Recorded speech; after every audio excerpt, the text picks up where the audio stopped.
Hello students, this is a class for BA Part 2nd. We will be reading a poem by John Keats. The title of the poem is When I Have Fears That I May Cease to Be.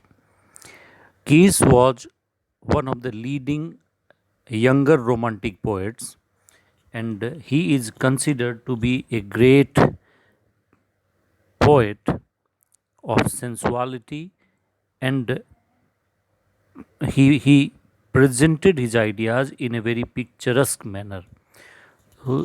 Keats is very famous for his sensuousness and for his picturesque images.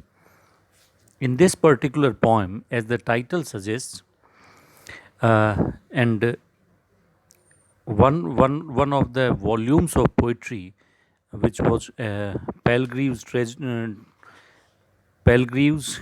Golden Treasury, this poem appears with the title "The Terror of Death." Actually, Keats had great affinity with Shakespeare. He had studied all the sonnets of Shakespeare, and this particular sonnet, this poem is actually a sonnet, and this sonnet is written in Shakespearean style. The rhyme scheme goes with Shakespearean sonnets, and he actually was very much influenced by the poetry of Shakespeare, and he wanted to leave behind him everlasting work of literature. He actually, as a young poet, Keats was animated by a lofty aim to make his mark by translating the thoughts and ideas of his rich brain in all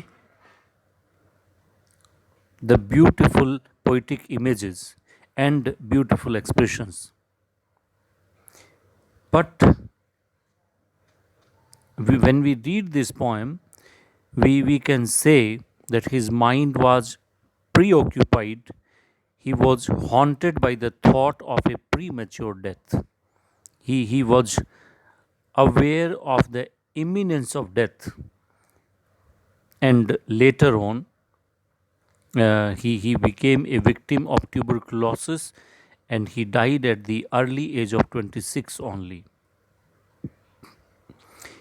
In this poem also, his fear that he would die without having written all that he has in his mind is evident.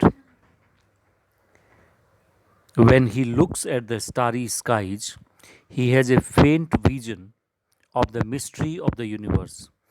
He, however, thinks that he may never live to capture and portray vividly through his poems all his dreams. He thinks that he will die before he is able to enjoy true love in his life. And when he has such thoughts, he feels very lonely. Let us read the poem. When I have fears that I may cease to be, cease means stop, to be means to live. So when I fear means he is aware of the imminent death. He has a premonition that he will die a premature death, he will die young. तो when I have fears that I may cease to be before, और वो भी मरेगा कब? Before my pen has gleaned. Glean means actually, glean is a technical term. Glean का meaning when the peasants in the farmhouse uh, actually they clear the full ripe grain, that is called gleaning. जब आप अनाज को बिल्कुल साफ करते हो, उसमें से निकालते हो, तो उस प्रक्रिया को ग्लीनिंग बोला जाता है. तो बिफोर यहाँ पे the poet is comparing the farmer the job of a farmer with the poet's job. Just as the farmer collects the grain from his farm, in the same manner the poet also gleans the ideas that teem in the brain of a poet. So before my pen has gleaned, gleaned means collected my teeming brain, my brain which is teeming with ideas, which is filled with ideas, which erupts the ideas before high piled books in charactery, before the printed books in charactery means written books, high piled books, ऊपर तक लगी हुई किताबें, खूब सारी जमी हुई किताबें, उनको बिफोर ही रीड्स देम. तो what is his ambition? The ambition of the poet is to write poetry, write the ideas that team up in his mind, in his brain, and to read the high piled books. He has collected so many books and he wants to read them and hold like rich garners. Garners actually the farmers, जिस तरह से farmer जैसे अनाज के गोदाम में भर के रखते हैं वैसे.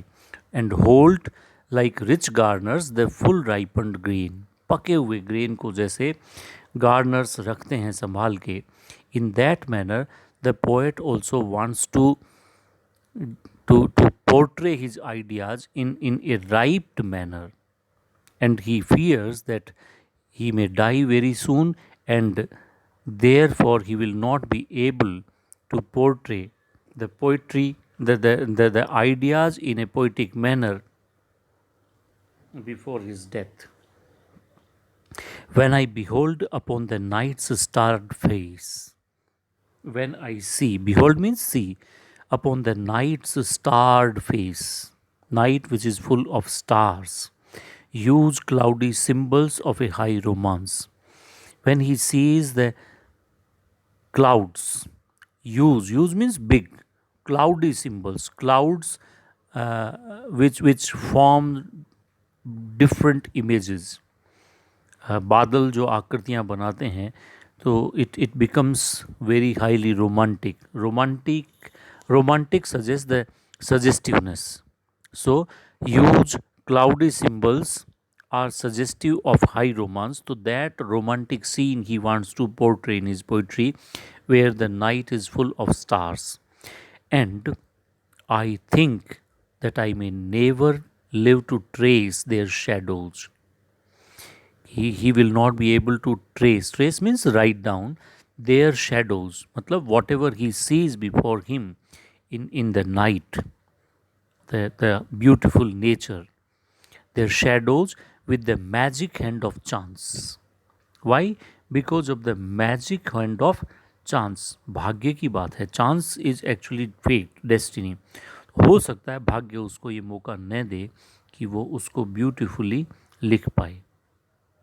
And when I feel, fair creature of an hour, that I shall never look upon thee more. Actually, fair creature of an hour is actually referred for the beautiful beloved whose beauty would fade soon.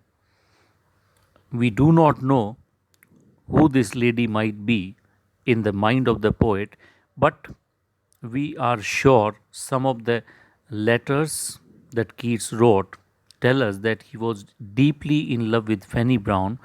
But in this particular poem, we do not know whether he meant Fanny Brown or someone else. When I feel, fair creature of an hour, that I shall never look upon thee more. He must have come across some beautiful lady, or maybe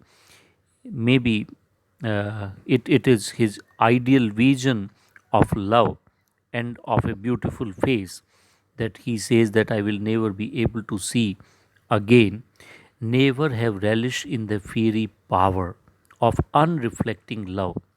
And maybe he will not be able to relish the idea of the fairy power, the supernatural kind of power of love, unreflecting love. Unreflecting love means unthinking, or you can say sensuous kind of love. वो he will not be able to relish that.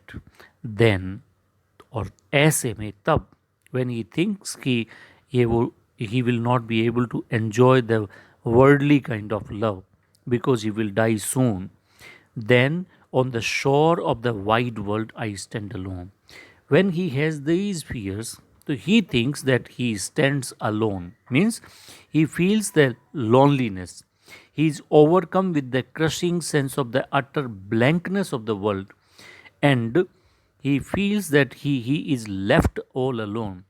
Then on the shore of this wide world, इस दुनिया के किनारे पर, I stand alone. He feels this loneliness because he is unable to write poetry and he is unable to enjoy love in his life. These are the ideas that frighten him. These are the ideas that tell him that he will no more be able to live and enjoy and realize. Then he says, I think till love and fame to nothingness do sink. और वहाँ उस अकेले शोर पे I keep thinking, कब तक सोचता रहूँगा, till love and fame. These are two things that haunted the poet's mind. He wanted to love in his life and he wanted to achieve fame or glory in his life. लेकिन he says, till love and fame sink to nothingness. तो ये समाप्त हो जाएंगे, ये खत्म हो जाएंगे, ऐसा he thinks he will not be enjoy, he will not be able to enjoy love and fame. And in this manner the poem comes to an end with this distressing idea or despairing idea of the poet, and it tells us about the poet's prophetic vision that he will not be able to live long. That is the idea of the poem. Thank you very much.